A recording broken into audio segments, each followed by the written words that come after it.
Yes, buckle your seatbelt.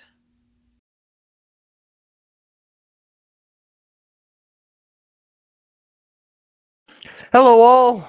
Welcome to another Rambling Canuck Roundtable Reviews. Today will be Star Trek TNG Encounter at Farpoint Station Part 2. Joining me, as always, Captain Trek and Vance Major from No Budget Productions as we review the second half from our last review to now and complete out the first episode. So I want to welcome everybody. Welcome and thank you for coming on. Thank you again. Thanks, man.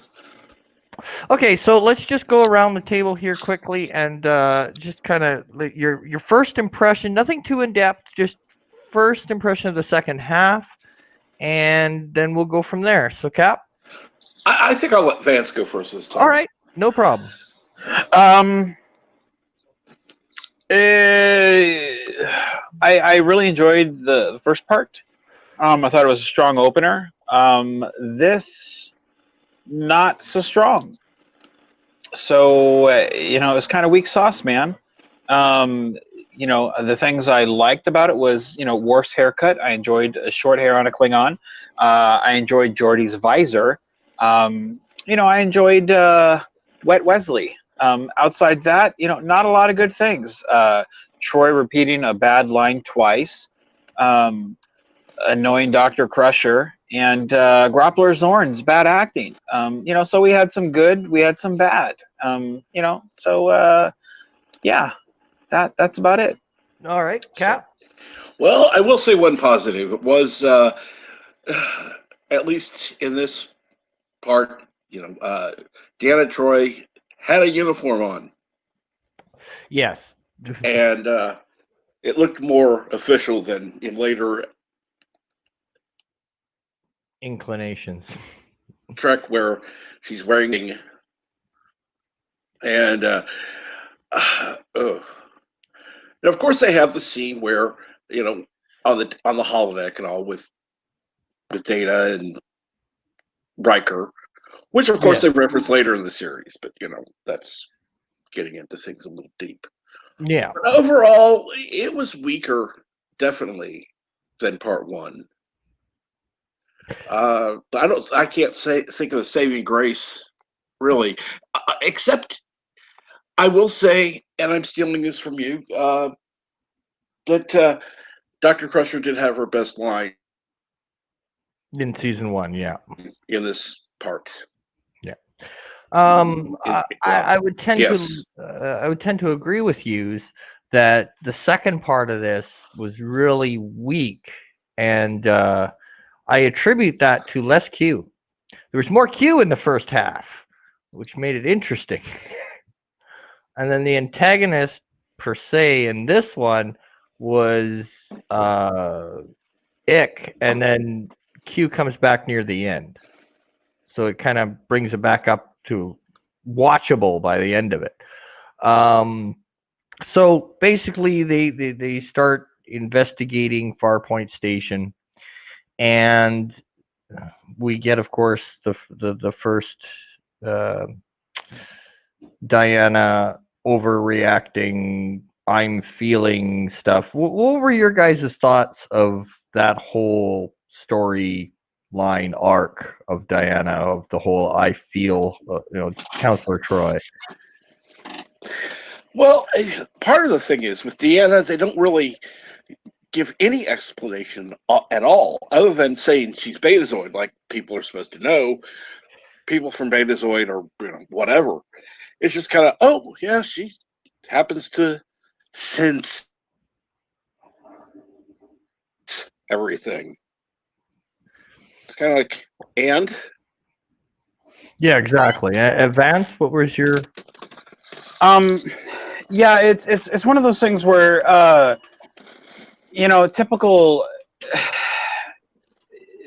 90s fashion or typical 80s fashion was everybody wanted a counselor for that was the fashion back then. Oh, you're having problems, go to a counselor. You're having issues, go to a counselor. So they put a counselor right smack dab there on a bridge. That wasn't needed. And then to be cool, they made her a psychic. Let's have her be empathic. Oh, that's really ultra hip, ultra cool. And she just looks stupid, and it was a stupid character. And I know I'm going to get some flack for it, but she contributed really nothing. Oh, I feel bad. I feel this. I feel that. She was annoying as hell. Yeah. Everything she said was stupid. Captain, the alien's following us. Captain, I'm sensing a presence that I've never felt before. Just shut up, Troy. Like it's just, oh my God. Like everything she said, it was just like, God, shut up. And then great joy and just shut up, Troy. Just shut up. So, and then it's just everything they needed for that character. It's like, oh, we've got to explain this. Oh, Troy, say this. Oh, we need to explain this. Oh, Troy, say this. Like, it's just, every time she seemed to speak during the series, I would just find myself going, oh God, just continue going. It's ironic that in every other show, you never really needed a character quite like that. Now, of course, you had Ezri in DS9, but you never really quite needed her except for a situation of the moment. But for Troy, you always needed her on the bridge, but why?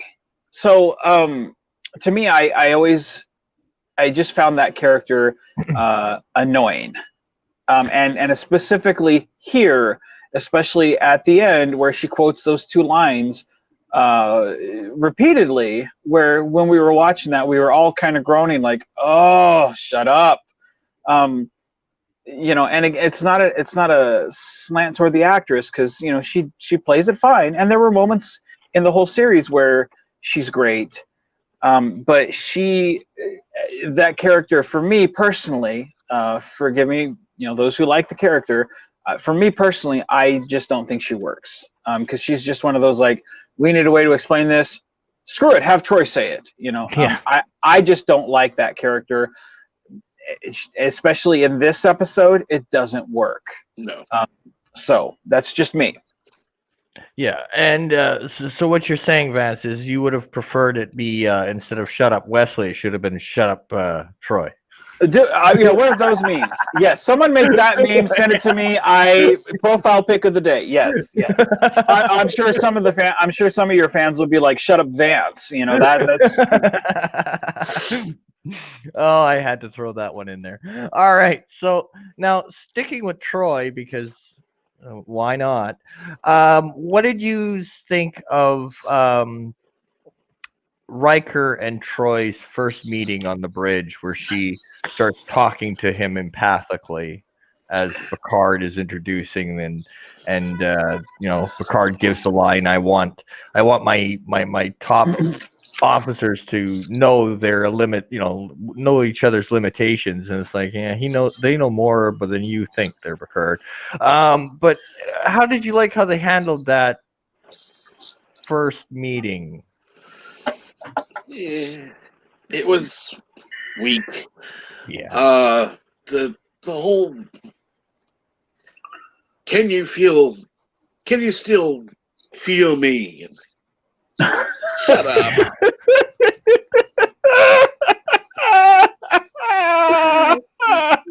I would have liked Riker to say, for fuck's sakes, I just got you out of my head, and now I've got you back in it. God damn it! Something, son of a bitch. Yeah. Oh, just one of the cheesiest parts of this whole damn thing. And then, of course, her, this, in the second half, you got, it went from they were in peril to really focusing as much as they could on the whole Riker-Troy dynamic. Where she yells out later on when he's ordered her back to the ship, and she goes, but if you get hurt, and it's like, oh, bloody hell. Okay, whatever. But it took it away, because it shouldn't have been the focus of the second half of this. And it felt at some points where that was the focus, was drilling it home that these two used to date. Hello, big neon sign. These two used to date. Oh, did we mention these two used to date? It became repetitive. It's kind of funny that you use the phrase "drilling at home" because I felt like everybody was on the verge of like one massive orgy, and like you've got Riker and Troy that are sitting there like always making googly eyes at each other, and then you got Picard like making googly eyes at Beverly Crusher, and it's I get it, like there's supposed to be an attraction there. You brought her dead husband home to her years ago, and there's a little bit of tension there, and Riker and Troy have tension enough that like she keeps looking over at him, and she can't bear to leave him, and then at the end of the show like she looks over at him and gives that, in case the audience didn't know, because they were hammered with it only 15 million times, she still likes him and whatnot, she's still in his head and all this, it's just enough, like in the first part of it, like even though I didn't like the character, at least she served a purpose. And here it's like she's such an in-your-face character where it's like, God, stop it, And then she's, every woman character in the second part is such an over-romanticized character, enough that in with Yar, they didn't really give her anything to do here, really. But they decided, well, we haven't given her anything romantically to do, but let's put her in one of those scants for no reason, and we never even do anything with this again. But let's put her in a scant at the end of the episode for no reason. Stop doing that to these characters.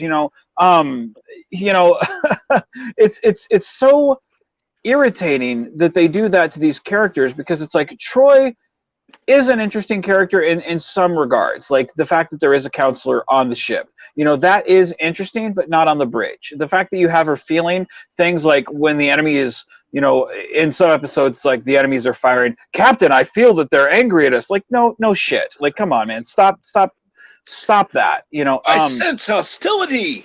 Right. Really? Right. And all that stuff is just overemphasized here. But the fact that you also have her making those googly eyes at Riker, and then you have Picard kind of, doing the same thing to Beverly, and it's just like, God, in some capacity, they're completely professional, and I take them seriously, and I love what they're doing. But in the second half here, you have them losing the credibility that we established in the first part, and just being overly sexualized, and I don't like that. And it's especially apparent with Troy, how she is with Riker, and it's like, look, if you're especially a counselor on the bridge, if you're a bridge officer, you belong there just about as much as Wesley is in this episode on the bridge. Cut it out. So again, another reason why I don't like her. So yeah, and probably Wesley knows more about the starship than she does. Yeah. Speaking of Wesley, what is everybody's thoughts on the introduction of Wesley Crusher into this opening episode? I'm going to throw Vance to this one. I know everybody doesn't like Wesley. You guys know he's my hero. As a kid growing up, he inspired me to get good grades. The kid inspired. As a kid, I didn't realize the Enterprise wasn't real. I thought it was an actual like ship. To me, he inspired me as a kid to be a better kid. He kept me out of drugs. Him and Burt Ward Robin kept me out of doing some bad shit. As an abused kid, I really needed inspiration. So to me, Wesley Crusher was inspiration. I wanted to be, I wanted to fly the Enterprise, and so this was my first introduction to that. A kid that got to fly the Enterprise, got to hang out with Data, because I loved robots, and an Enterprise, a robot on the Enterprise. Like, how cool is that? Like, this was great. I don't care what anybody says. Like, haters can hate, and that's fine. To me, like, I've met Will Wheaton. He's a great guy. Very personal. To me, that was a highlight for my life. It was great for me. It is what it is. So yeah. Myself, I didn't really like the character. I found him kind of like secondary, I guess. Yeah. Well, Very secondary.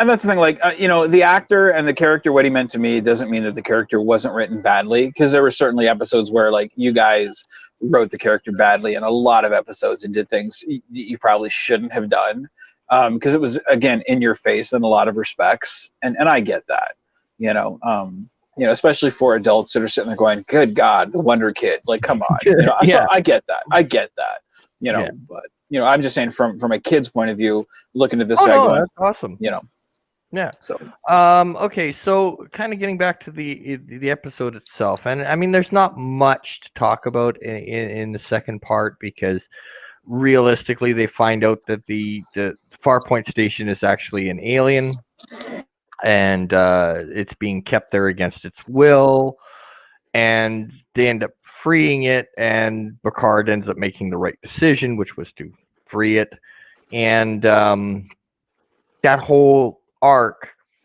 was I felt it was pretty rushed to some degree, because you were dealing with other aspects. Like I think I always came out of Farpoint Station, Encounter at Farpoint, with the feeling that they could have done so much more with just the station, just the alien.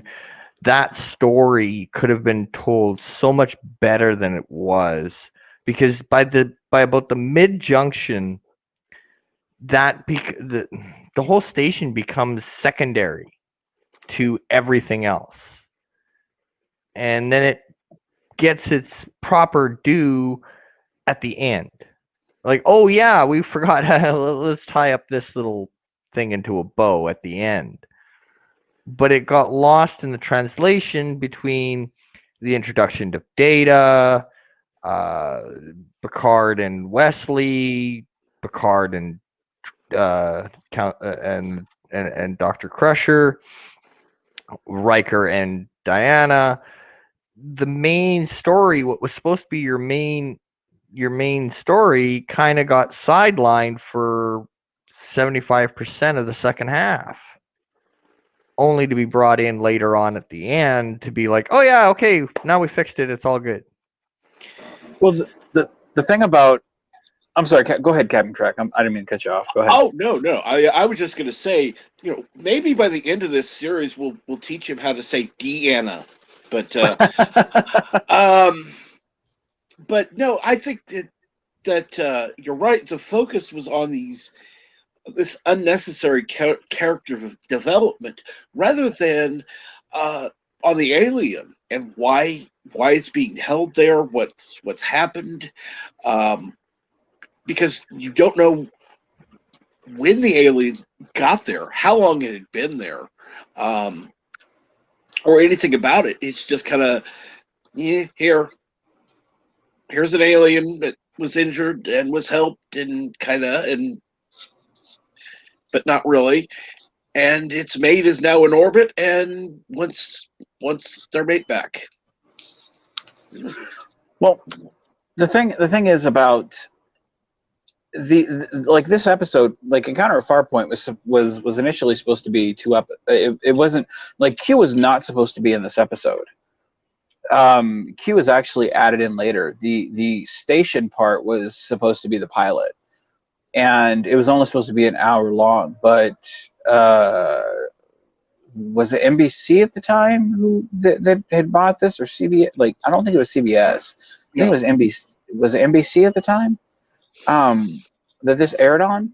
Or like whoever had. Yeah, I think you're right. Yeah. They like, it was supposed to be just an hour long, and this was written for just the Farpoint Station part, and it was supposed to be the mystery of Farpoint Station, and Paramount had, they were like, this is too short. Like, we need it to be a big event, and so they added the Q element in later, the thing of humanity and all this stuff, and that's why that element was added in. So that's why you have two very distinct stories that on some levels don't jive. So that's why it feels very distinctly different. So I can't really fault them to to show that it's different because it is, and it was never meant to be. That character was never supposed to be there, and that's something that not a lot of people know. But it is two different stories because it was slapped together. Gene Roddenberry never wanted the Q character in there. He wasn't supposed to be there. So, which is surprising because he turned out to be one of the best characters of the series. oh yeah. I mean, Gene Roddenberry was never a person to be like, a popular idea like, oh, I don't want that. And of course, revisionist history would say, oh, I love the Q character, but absolutely. but I mean, if you look at the Farpoint station, that's very much, that very much falls in line with like Star Trek: The Motion Picture, which was a very Gene Roddenberry idea, a very Gene Roddenberry story, and that Motion Picture was very much Gene Roddenberry. You go to The Wrath of Khan, that was not. That was very much, Paramount coming in saying, hey, we're going to take the reins away from you a little bit, and we're going to go ahead and put the blinders on and control the story a little bit. And that's Encounter Farpoint is very much Paramount doing the same thing to what Gene Roddenberry initially wanted, which,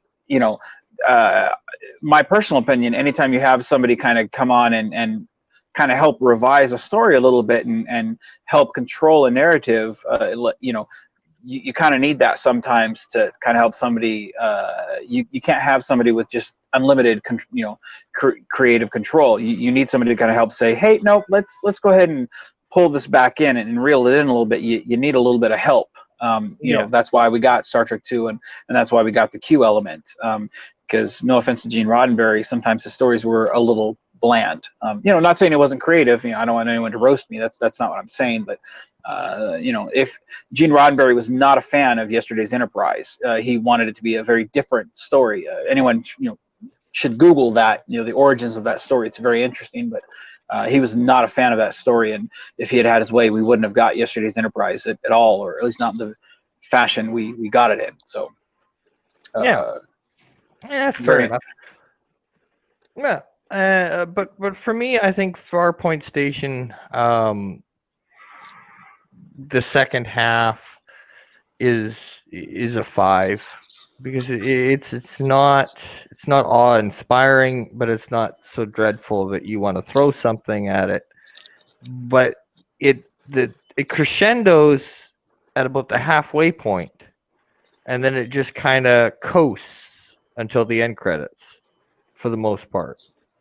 You get a little blip of life when the alien first comes to face the Enterprise and the planet. You get a little blip of life back into it, but then it just kind of peters out pretty quick, and you go back to just coasting, and then yay, everything's solved. Next.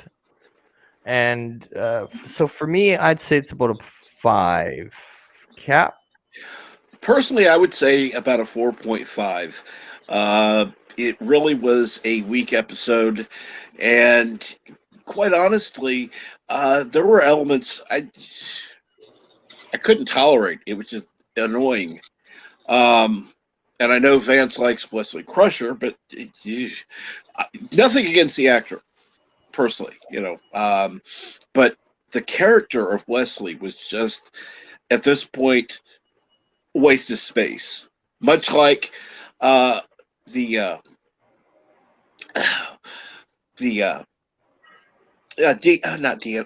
Troy and what's her name?